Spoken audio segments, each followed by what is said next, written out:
this? Well, we're hearing a lot about foreclosure these days, unfortunately, and basically most of us know that it means losing your home because you couldn't pay the mortgage. Yeah, foreclosure, though, is really the last step of a long process where the lender tries to get their money, but there are other options. Our legal affairs contributor, Craig Wisdom, joins us now to talk about the short sale. Tell us what that is. I've never heard of that. Well, it's something that sounds more complicated than it is. Basically, it's convincing the lender that they should take less money than you owe them in order to let you out of the mortgage and allow you to sell the home.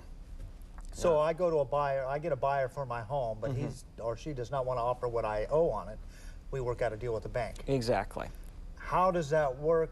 The bank loses money. The bank loses money. I lose money as a seller, but the buyer profits. Well, they profit, but essentially, if it was such a great deal, someone else would probably come along and buy it for more. So they're more or less probably buying it for whatever, fair market value is and such. And the idea is, although the bank loses money from what they might be entitled to and you might lose money, it may be the best for both parties. In other words, they're not going to get any more out of it, so it's a question of, whether you... Losing less than you might have during a foreclosure. Exactly. Is this like a last-ditch Yes, thing? I mean, first of all, it's something that the lender has to be agreeable to, which is a big challenge. And you have to be able to convince the lender that there's no other way and that it's their best interest to do it.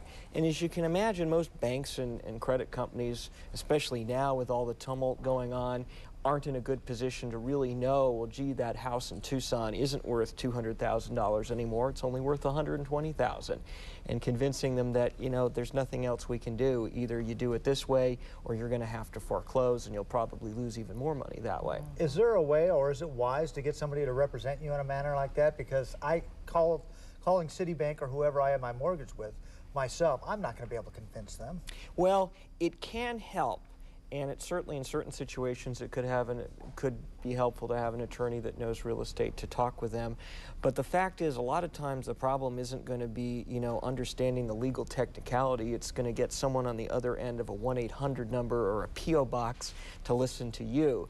We experience that sometimes when we deal with estates, and we're writing the letters and trying to contact people saying, hey, you're going to lose some money here. Do you want to work something out? And you never even hear from them. So it's hard for them to even get... Is it a quick process?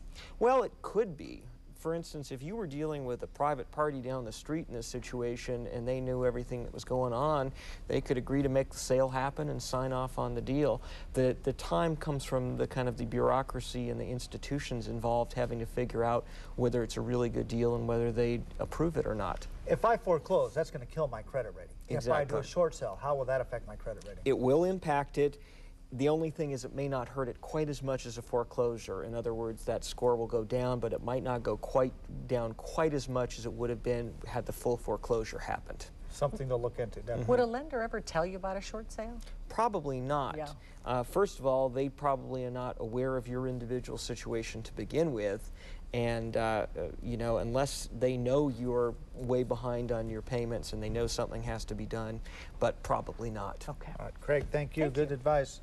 Coming up next.